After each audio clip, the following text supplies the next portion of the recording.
So understanding how plants grow, and specifically in pastures, is very important when we're grazing livestock. And so in this video, I'm going to show you how plants grow and how we can use that knowledge in moving our cattle and all of that. Cool, real quick, my name's Till Simmons from Agrisol. I help growers go from a conventional way of farming to a regenerative, more robust way of farming where they can make more money by just focusing on how to manage our plants properly. If you want to work with us in implementing these kind of things on your farm, then make sure to reach out to us. We have a website which you can find in the description below. Fill out a request for a consultation form and we'll get in contact with you.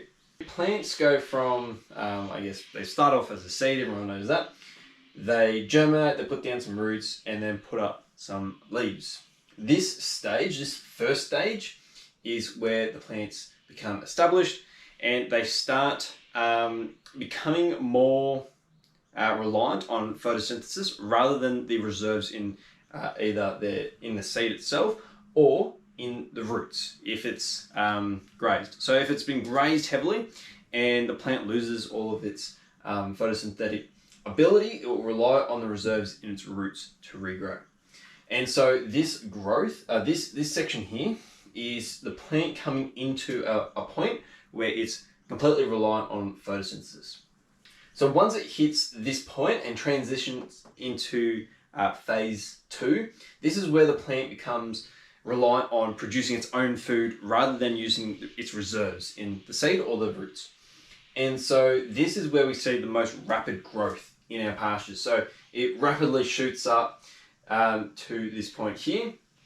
But more importantly, we get all of this biomass production in our roots. So the plant will be producing sugars through photosynthesis, and a lot of it will be pumped into the roots and also out of the roots as root exudates. You know, plants can actually produce use up over 40% of its sugar supplies as root exudates. So there's some very interesting things happening there. But in terms of this, its roots are rapidly growing in this phase as well as the vegetative matter.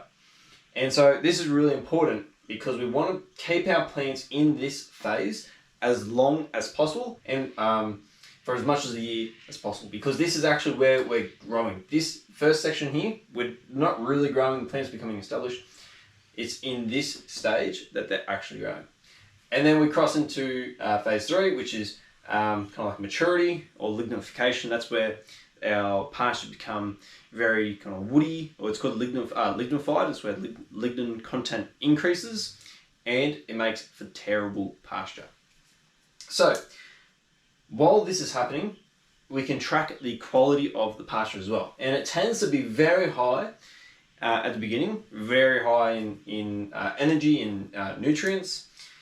And then over time, it slowly decreases as biomass increases. And there's a point where, as we can see here, as it crosses over into the third phase, that quality actually reduces so much that it's you can basically starve your cows or whatever you're grazing by having highly lignified pastures. And so that's no good. It essentially means that they can't digest any of the plant. So with that in mind, if we're going to starve our cows in this phase, we don't want to be grazing in any of this. So this is no graze in there.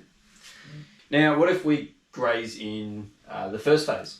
Well, that's good. It's highly nutritious, but we don't actually have much of production there. We don't actually have that much plant biomass to graze. So there's nothing really there to graze, and there's not much reserves in our roots for it to regrow. So if we graze in this period and we go back to here, it's going to take a really long time to produce any more biomass. So we don't really want to graze in here either. So that's no graze.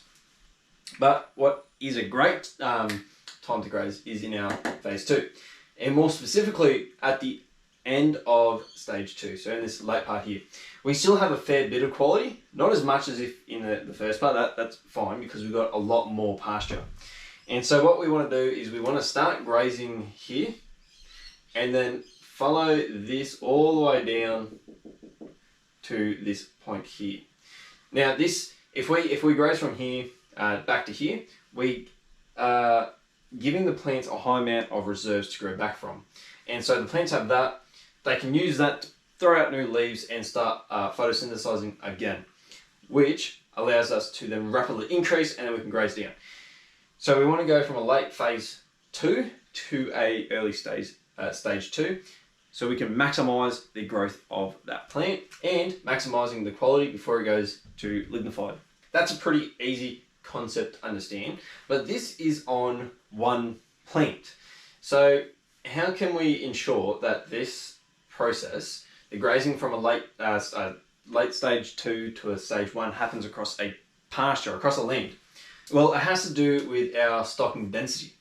So what happens when we have a very low stocking density is that the animals are allowed to choose what they eat. And so they're going to choose plants that are highly palatable, so delicious, and they're going to graze from here to here. And then they'll go do their thing and graze other plants in order of palatability.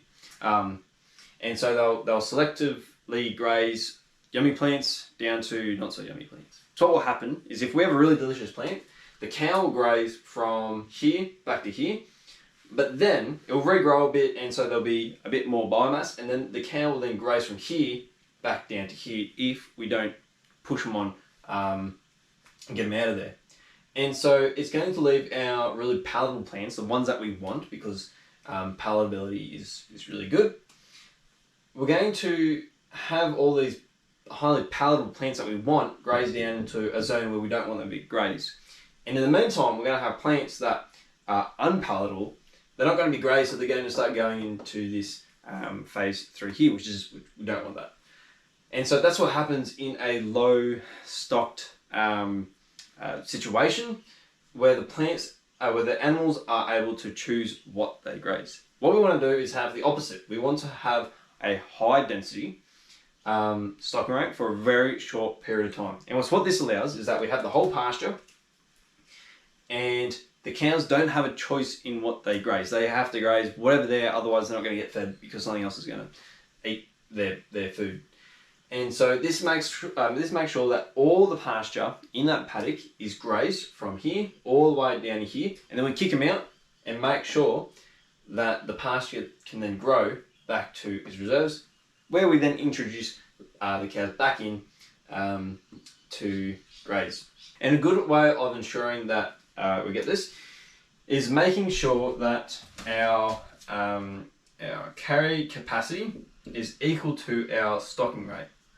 And so if our carry capacity is 1 large animal unit per hectare, then we want to make sure that we're stocking it at that rate. And so what that means is that 1 large animal unit per hectare, that means that across the whole year, that pasture would produce enough to grow to continuously graze 1 large animal.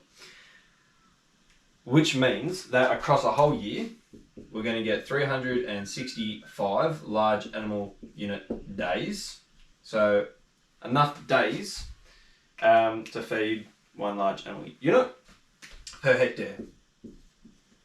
Which means if we have 1 hectare paddock, we want to essentially fill up that 1 hectare paddock with 365 large animal units.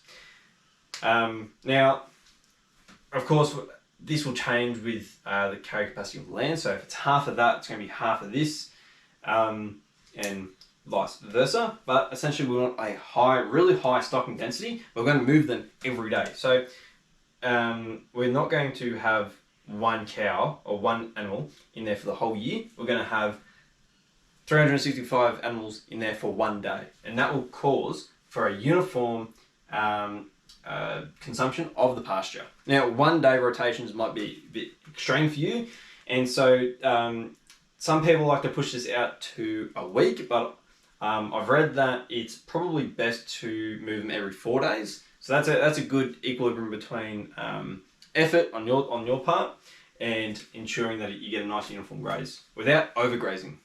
So under and overgrazing actually has more to do with this growth rather than the stocking density that we have our cattle on. And so in this column, this is our overgrazed So overgraze, this is where the pastures graze more than what we want, and this is undergraze. And so we don't want either. And it has nothing to do with the stocking density, everything to do with the time that they're on the pasture. The longer we leave them, the more we'll go into overgraze. And the rest period. So if we bring them back too early, we might be pushing our pastures into here. And if we don't bring them back early enough, if we leave it too late, we'll be pushing our pastures into this. So it's a very fine line. It's very dependent on timing and our ability to rotate our cows or animals in a timely manner. Also, well, I hope that helps you in your operations. If you like this, make sure to share it with others. Thanks for watching. Cheers.